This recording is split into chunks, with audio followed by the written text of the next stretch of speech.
তুফান সিনেমার ক্লাইম্যাক্স নিয়ে এখনও যে আলোচনাটা হচ্ছে সেটা দেখার পর মনে হচ্ছে যে আই থিঙ্ক এখানে উইনার আসলে ডিরেক্টর। বিকজ বাংলা সিনেমার এর আগে কোনো ক্লাইম্যাক্সের সিন নিয়ে এত আলোচনা আই থিঙ্ক কখনো হয়নি। সো এই জন্যই বলছি এটার উইনার হচ্ছে ডিরেক্টর রায়হান রাফি। তুফান সিনেমার ক্লাইম্যাক্সটা এমনভাবে ডিজাইন করেছে, আমি অলরেডি কয়েকজনের এক্সপ্লেনেশন ভিডিও দেখেছি। মনে হয় যে হ্যাঁ ওই ক্যারেক্টারটা আসলে তুফানে ছিল, আবার মনে হয় যে না ওই ক্যারেক্টারটা আসলে তুফান না, ওই ক্যারেক্টারটা শান্ত ছিল। আমি 4 দিন আগে তুফানের ক্লাইম্যাক্স নিয়ে একটা এক্সপ্লেনেশন ভিডিও মেক করি এবং যারা ওইটা দেখেননি তারা দেখে নিতে পারেন। এবং আমার ওপিনিয়ন ছিল ওই ক্যারেক্টারটা আই মিন চঞ্চল চৌধুরী যাকে গুলি করে সেই ক্যারেক্টারটা ছিল শান্ত, এবং কেন ওই ক্যারেক্টারটাকে আমার কাছে তুফান নয় শান্ত মনে হয় এইটার কিছু প্রুফ বা আমার যে এক্সপ্লেনেশন সেটা সেই ভিডিওতেই বলা রয়েছে। বাট এর পরেও এখনো অনেকেই কনফিউজড যে সেই ক্যারেক্টারটা আসলে কে, তুফান নাকি শান্ত। এইখানে প্রবলেম যেটা হয়েছে আমার কাছে যেটা মনে হয়, আই মিন যে কয়জন এটার এখন পর্যন্ত ব্যাখ্যা দিয়েছে যে সেই ক্যারেক্টারটা আসলে তুফান নাকি শান্ত, যার যার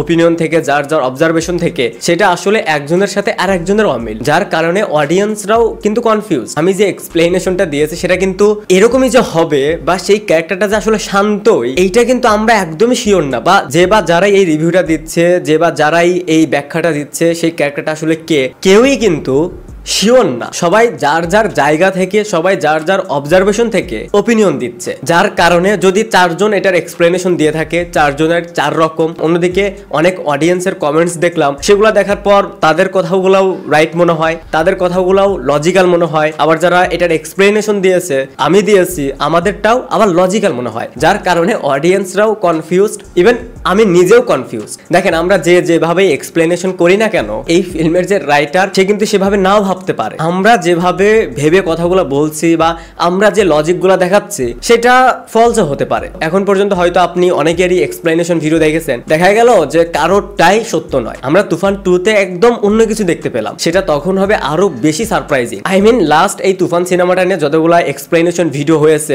এখন তো টুকটাক সবাই জানেন যে সেই ক্যারেক্টারটা যদি শান্ত হয় তাহলে তুফান 2-তে এরকম হতে পারে, শান্ত অনেক বেশি ডেঞ্জারাস হয়ে যাবে, চঞ্চল চৌধুরীর সাথে হাত মিলিয়ে তুফানের সাথে লড়বে। আবার যাদের কাছে মনে হচ্ছে সেই ক্যারেক্টারটা আসলে তুফান, তাহলে তখন আমরা তুফান 2-তে দেখতে পারবো এইটার বিপরীত। বাট রাইটার যদি এইখানে আমাদের থেকে এক ধাপ এগিয়ে ভাবে, তাহলে তুফান 2-তে আমরা যে এক্সপ্লেনেশনটা দিয়েছি বা আমাদের যে ধারণা সেটার যদি একদমই বিপরীত কিছু হয়, সেটা তখন হবে আরো বেশি সারপ্রাইজিং। কারণ যখন তুফান 2 আসবে আমাদের একটা ধারণা থাকবে যে তুফান 2 এরকম হতে পারে, বাট আমাদের ধারণার বাইরে গিয়েও যখন রাইটার বা ডিরেক্টর স্ক্রিনে আরো বেটার কিছু দেখাবে, তখন সেইটা কিন্তু 100% সারপ্রাইজিং হবে। সো এখন পর্যন্ত যাদের এক্সপ্লেনেশন ভিডিও দেখেছি প্রত্যেকজনের ভিডিও দারুণ লজিক্যাল, এবং প্রত্যেকের কথাই এমন লজিক যে যেটা দেখার পর আমি নিজে যে এক্সপ্লেনেশনটা দিয়েছি, আচ্ছা আমি আবার ভুল নয় তো, আবার আমি সঠিক নয় তো, এরকম কনফিউশনে শুধু আমি না সবাই। আর আই থিঙ্ক রায়হান রাফি সে নিজেও আসলে এটাই যাচ্ছিল